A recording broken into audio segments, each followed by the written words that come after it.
Já tenho me ouvido falar em Já tá, né? Bom, a minha fala vai ser dirigida aos processos que a gente hoje, né, que a gente hoje desenvolve na Secretaria Municipal de Maceió. Eu sou professora dessa rede, também sou professora da rede estadual. Nesse momento, eu estou à frente da Coordenadoria Geral de Educação Infantil de Maceió. Ali tem 4 técnicas do nosso departamento: Silvia, Júlia, Nádia e Rose. Tá? Então, qualquer coisa, elas me socorrem aqui, alguma dúvida. Bom, esse é o nosso documento oficial, nosso documento curricular. É uma edição que não é antiga, é uma edição de 2015 e é sobre ela e sobre como as práticas de educação infantil são desenvolvidas que a gente vai aqui fazer um diálogo com vocês.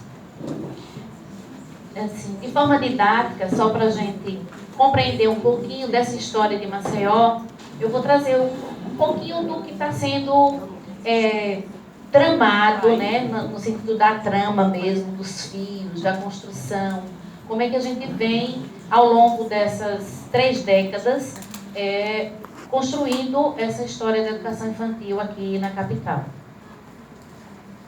Então, essa é o mapa da nossa cidade, de Maceió. Nós estamos divididos em 8 regiões administrativas, umas maiores, outras menores, uma com mais bairros, outras com menos. A região 1, que é esse azulzinho mais claro. Aqui. A gente tem a parte aqui da orla. A região 2, a parte ali do mercado, levada. A região 3, a região do Farol e suas adjacências. A região 4 é Petrópolis, Fernão Velho, Rio Novo. A região 5 fica só os 2 bairros Benedito Bentes e Antares, que é uma região bem extensa, apesar de só ter 2 bairros. E a região 8, que é também uma região grande, que fica nas imediações do Tabuleiro, cidade universitária. Em todos os bairros a gente possui centros municipais de educação infantil.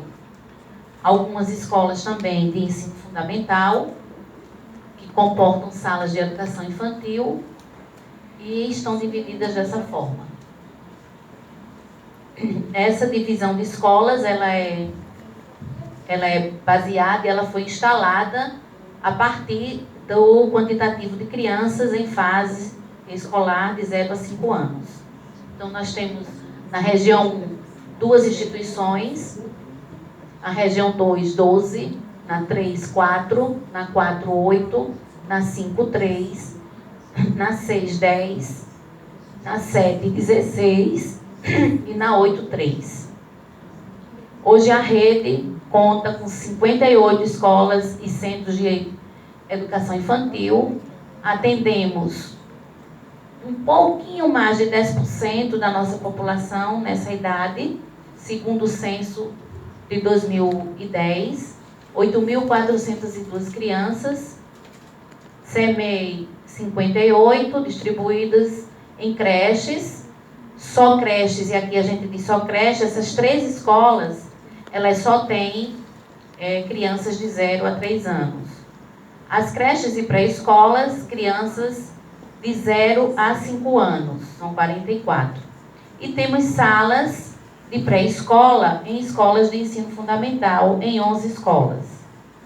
Ao longo desses quase 6 anos de administração pública desse governo, a gente vem fazendo sempre essa retirada das salas que estão em escolas de ensino fundamental para escolas próprias de educação infantil, porque essa é uma orientação do próprio Ministério da Educação, né? Que as escolas de educação infantil tenham suas próprias características.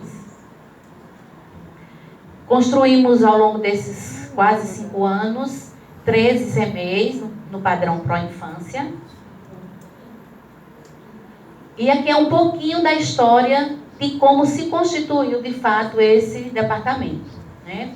Ao longo desses 10 anos, que foram os primeiros 10 anos quando a educação infantil foi instituída, de fato, uma etapa de educação, né? O Departamento de Educação Infantil também veio acompanhando todas essas mudanças, né? Em 99 nós tivemos as diretrizes curriculares, foram as primeiras, que em 90 ela sofre, em 2009 ela sofre, né, a alteração, e é o que a gente tem até hoje, são as diretrizes curriculares de 2009. À época, nos anos 2000, a gente só tinha 23 instituições de educação infantil, era uma rede muito pequena, e foram escolas que nós recebemos da assistência social, né? E aí foi tomando essa forma. Aqui nós tivemos o Sistema Municipal de Educação, e aí Maceió começa também a se estruturar enquanto rede e sistema. Tivemos também, nesses 4 anos, o primeiro concurso para professor de educação infantil, a UMEP e a criação do FADEP. Então, a gente trazendo isso para o tempo e o espaço, a gente há de convir que isso nos trouxe bastante subsídios para que nós evoluíssemos nessa etapa aqui em Maceió. De 2004 a 2016, nós tivemos uma fragmentação, né, desse avanço todo, mas o departamento continuou, né, crescendo. E aqui, como a gente vê, em 2010, passamos de 23 para 33 instituições. E aderimos em 2012 o programa Pro Infância.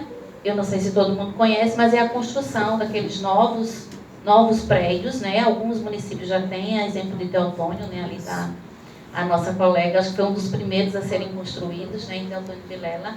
E são espaços projetados exatamente para as crianças pequenas, né?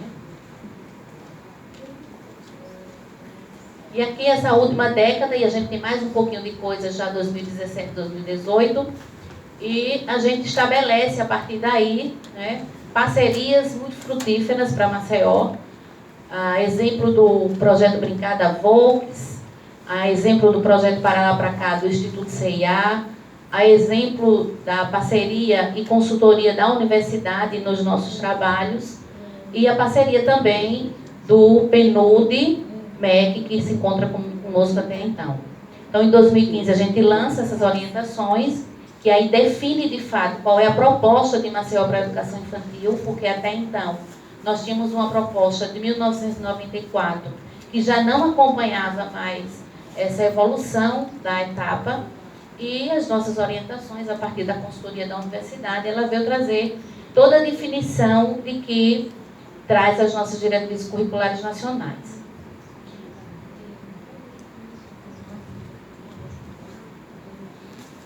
Olha ela aqui, linda. É um material bastante rico. Está disponível nesse site. Nós não temos mais exemplares, mas pode ser baixado nesse site da prefeitura. Eu costumo dizer que esse não é só um livro para quem é educador da infância, não. Ele é um livro para quem precisa conhecer e quer conhecer as infâncias, né? A gente tem no primeiro capítulo essa retomada de como foi a educação infantil já em tempos muito remotos, né, na década de 30 e antes disso também. Aqui são imagens de uma escola no Rio de Janeiro.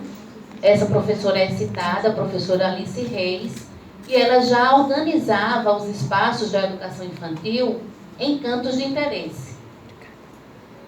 Então, a autora que nos ajudou a escrever essa proposta, ela diz que isso não é uma coisa nova. Na verdade, a educação infantil, ao longo do tempo, ela veio perdendo as suas características, né? Deixou de ser escola da infância e passou a ser escola, um arremedo do ensino fundamental. Então, ela conta toda essa história no primeiro capítulo. Quem quiser ler, quem quiser ter acesso a ela, faça isso. É uma leitura bem gostosa, uma leitura fácil de entender, né? Tem a fundamentação teórica de vários estudiosos da educação infantil e vale muito a pena. É para quem é mãe também, tá? Não só para quem é professor. E essa foi a concepção que tivemos sobre o currículo para a educação infantil. Né? A criança no centro, e o foco da educação infantil tem que ser nela.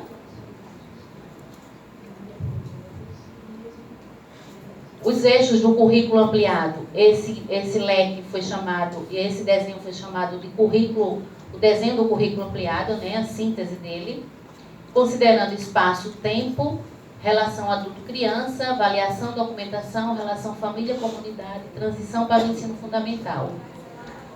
Os campos de experiência, à época que nós estávamos elaborando, já existia essa proposta do MEC de definir os campos, que está saindo agora na nossa base, né, que já foi aprovado. Nós estamos trabalhando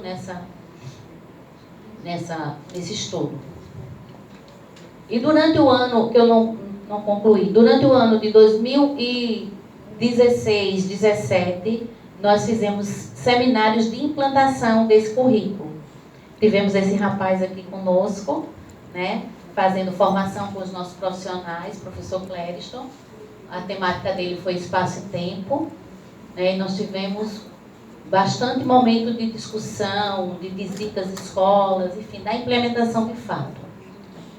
Então, ele simplifica desta forma. O currículo ampliado é a figura de um leque sustentado por uma criança rica e apoiado nos princípios éticos, políticos e estéticos. A cabeça é um sol iluminando todos os demais componentes do currículo. E aqui essa cabeça a gente entende que é uma cabeça compartilhada, né? Criança e adulto estão aí nessa jogada de compreender esse currículo. No centro estão os dois eixos da proposta pedagógica, que são as interações e a brincadeira, que não foram definidos por nós, mas sim pelas nossas diretrizes curriculares nacionais.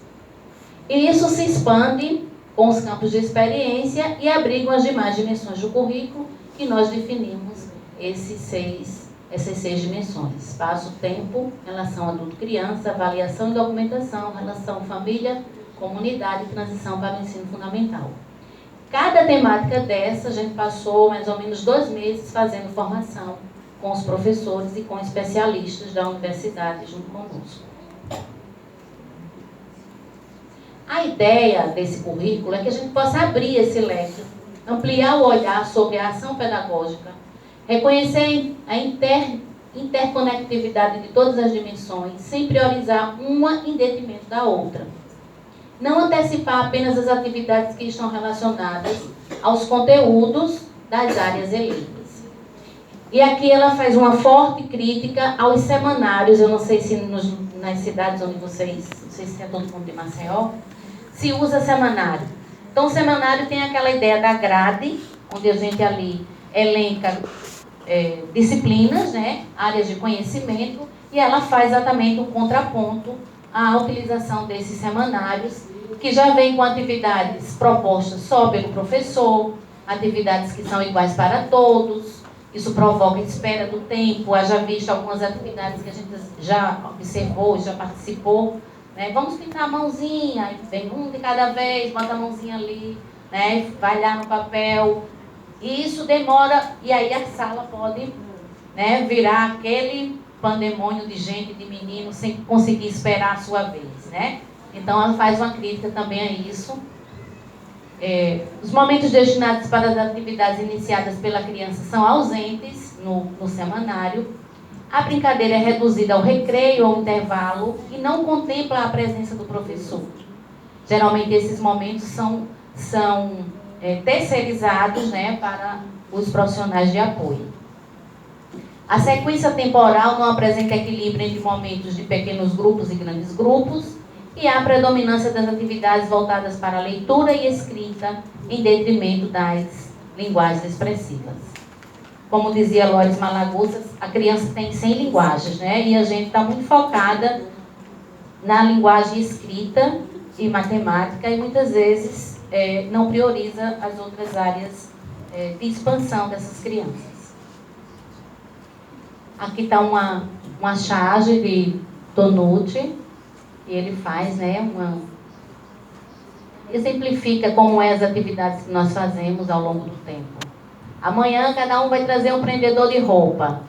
E a criança começa a imaginar uma série de coisas bacanas que poderia fazer. Mas no outro dia, todo mundo levou a mesma coisa, porta-caneta para o papai.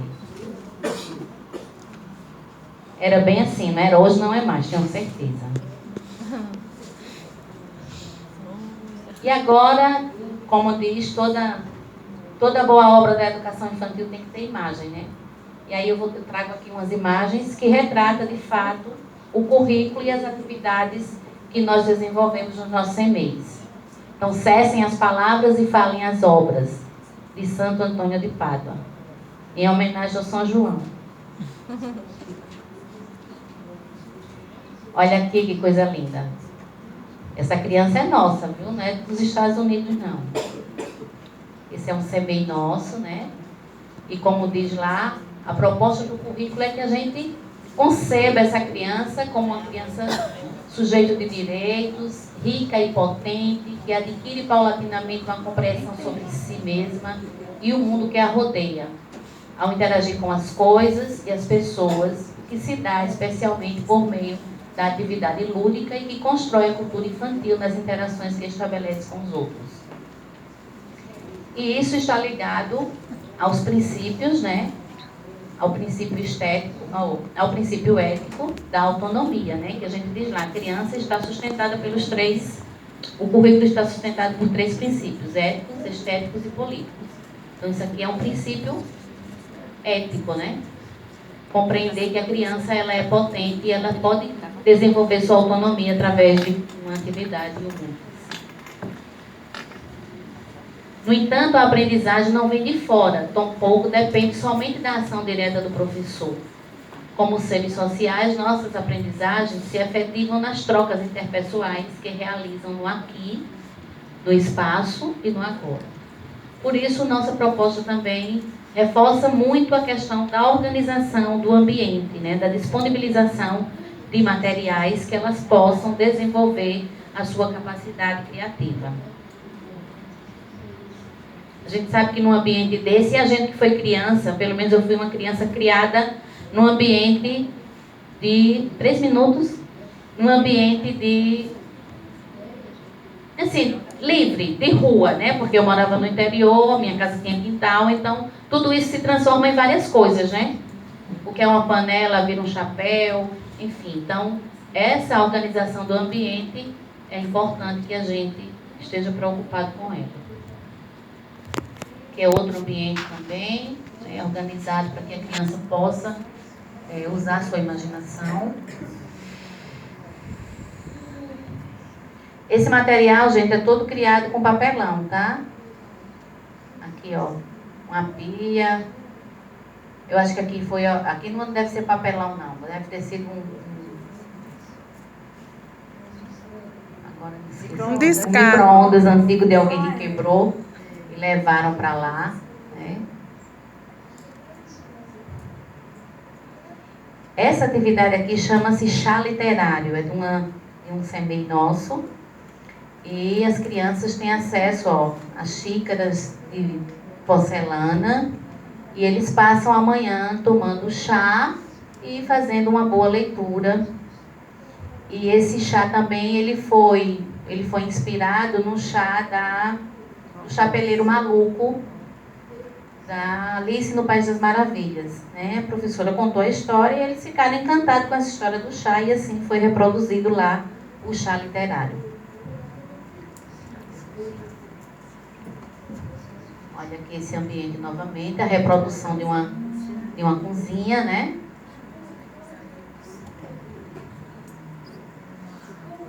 Então, a aprendizagem de uma criança não depende somente da ação direta do professor e o planejamento não define por si só o que ela vai aprender. Às vezes a gente sai com um planejamento tão interessante, chega lá a criança, ela tem outro interesse, quer fazer uma outra dinâmica e você tem que ter esse olhar atento, essa escuta sensível, né, para ser possível conduzir o seu processo de acordo com o interesse também daquela criança. Olha que imagem linda. O contato com a natureza também é muito explorado nesse mês. Olha esse banho aqui, que delícia. Olha a farra. E também a gente acredita que todos nós aprendemos, crianças e adultos, nessa relação de interação. Aqui um observador de obra de arte, ó. E as nossas crianças já entraram num processo de self-service na hora da sua refeição. Né? A gente já também começou esse processo de autonomia nos nossos espaços. Aqui uma imagem de solidariedade, ó. Vamos ajudar no sapato. Aqui também. Não tinha visto não essa. Olha aqui, um médico, uma mamãe. Bom, e eu, para finalizar, trouxe um vídeo rapidinho, ele só tem 50 segundos, né, que fala um pouquinho sobre uma experiência realizada, e a gente traz um campo de experiência aí que já está dentro da nossa base, que é o espaço, tempo, quantidades, relações e transformações. Podem clicar no azul.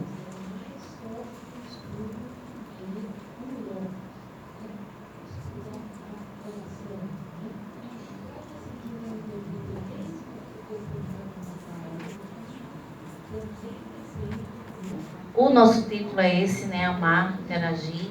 E todas essas atividades que a gente faz, ela está voltada justamente para esse reencontro do sujeito com o seu mundo infantil, com sua realidade e principalmente com a natureza, com os animais, com as pessoas. E a gente acredita muito que esse é o caminho para a gente ter essa infância saudável, criativa, né, inovadora e seres humanos mais potentes e mais humanos, de fato, né, diante do que a gente vem vendo aí na nossa sociedade. E eu encerro com essa frase de Otto Lara Rezende, que o hábito, ele suja os olhos e lhes baixa a voltagem. Mas há sempre o que ver. Gente, coisas, bichos. Uma criança vê o que o adulto não vê. Tem olhos atentos e limpos para o espetáculo da vida. Então, acordemos a nossa criança interior. Obrigada.